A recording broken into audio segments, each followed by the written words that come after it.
ආයිබෝවන් අපගේ වගාමලු සහ අපගේ උපදේශිත පවත්වාගෙන යන හෝමගම ප්‍රදේශයේ වර්ගාදි 3000ක සලාද පිපිඤ්ඤා වගාවක් මේක හැන්යන් කියන ප්‍රභේදය තමයි දාලා තියෙන්නේ. අදට දින 30යි.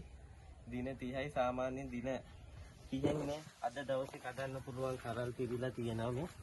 අද දවසේ කඩන්න පුළුවන් කරල් ගොඩ පිරීලා තියෙනවා. දින 30ක් ඇතුළත सामान्य හොඳ ආදායමක් ගන්න පුළුවන් වගාවක් තමයි සලාද පිපිඤ්ඤා කියන්නේ.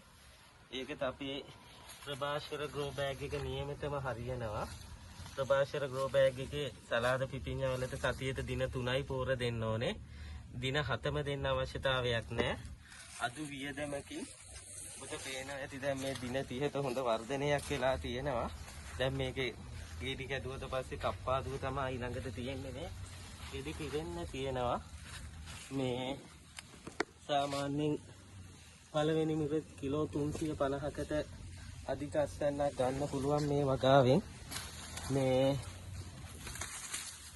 ඔබට පේනවා ඇති ගෙඩි හොඳට පිරිච්ච වගාවක් මාසෙයි. මාසෙට දැන් මේ ප්‍රමාණයෙන් වැඩිලා ගෙඩිත් ඇවිල්ලා තියෙනවා. වර්ගදි 3000යි. වර්ගදි 3000කට අපි සාමාන්‍යයෙන් වගාමලු 650ක් විතර දානවා. වර්ගදි 1000කට 220ක් විතර වෙන්න.